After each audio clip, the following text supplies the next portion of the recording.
is Kathleen Buffone, and I'm going to treat this video session as if it's your first, because I'm going to be doing a chair, gentle, holy yoga session that will last about 30 minutes.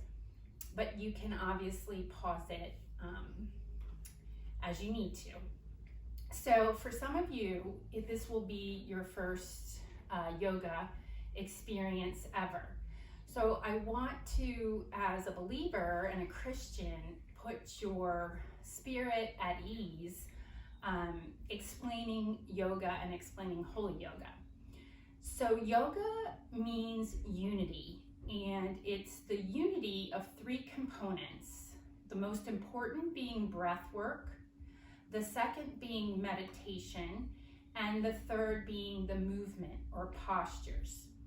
So holy yoga is all three components done with God as our focus, and we do that through scripture and Christian music and just quieting our mind and spirit before the Lord. One thing I like to say when people are new to yoga is that God created breath and God created movement.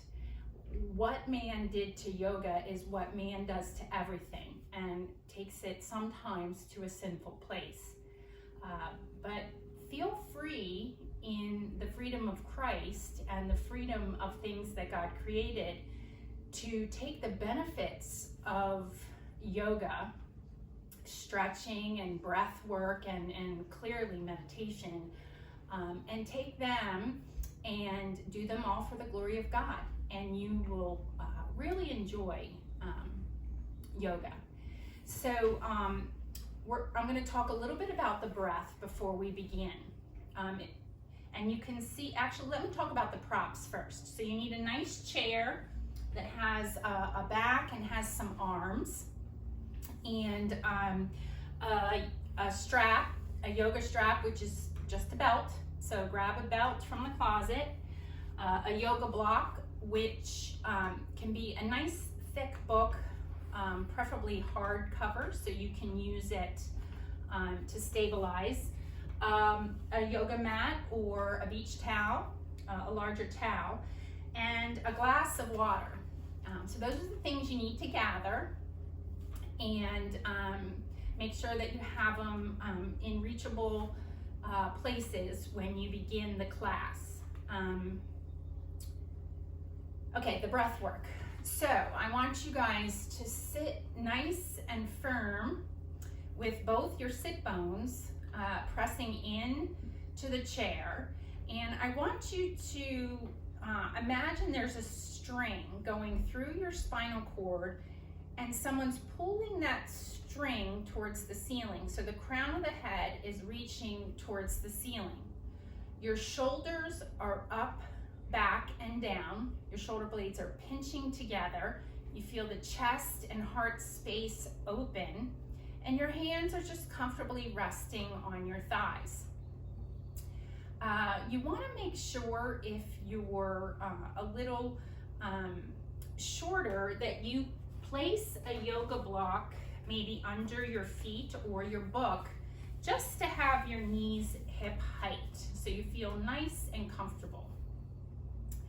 I want you to place one hand on your belly button, which is right where your diaphragm rests, and I want you to close your eyes. A lot of times if you close your eyes, you take out the visual stimulation, and it can help you focus a little better. So I want you to work on the breath coming in through the nose and out through the nose and mouth. And when you do that, you want your belly button or your diaphragm to rise and fall.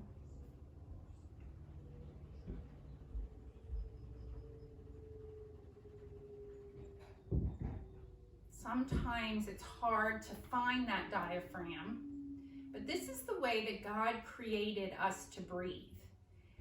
It's very easy to find diaphragmatic breathing when you're laying on your back, getting ready to fall asleep, or when you begin a yoga class on your back.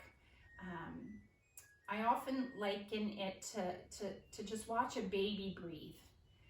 That's the way God created us to breathe, and that's the way God created our breath to help our other body systems, help our nervous system, help all our organs function at the high level that they're supposed to. So breath work is the most important part of a yoga practice because it teaches you to tap into that breath, not only in your yoga class, but off your yoga mat. When you hit a stressful situation, or you're just moving about your day, or if you're competing in a sport or going for a walk, if you can tap into that diaphragmatic breathing, you can function at a higher level.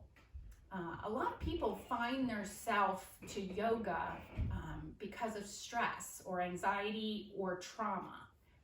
And that's why the breath work can, once you work on it and start to utilize it, it can really help you in a fight or flight situation or an argument.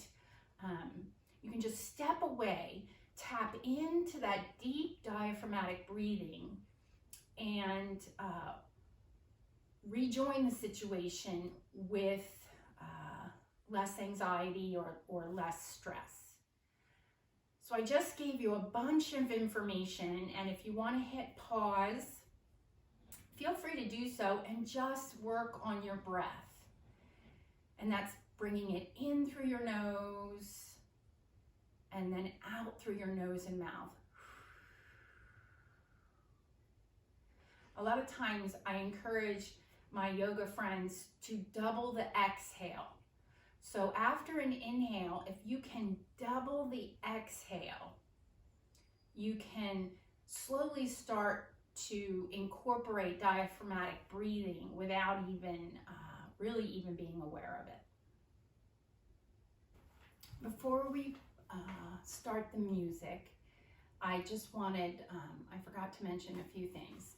So normally in my holy yoga classes, I am reading scripture in between each song, and the songs are all related, and the scriptures are all related around a theme.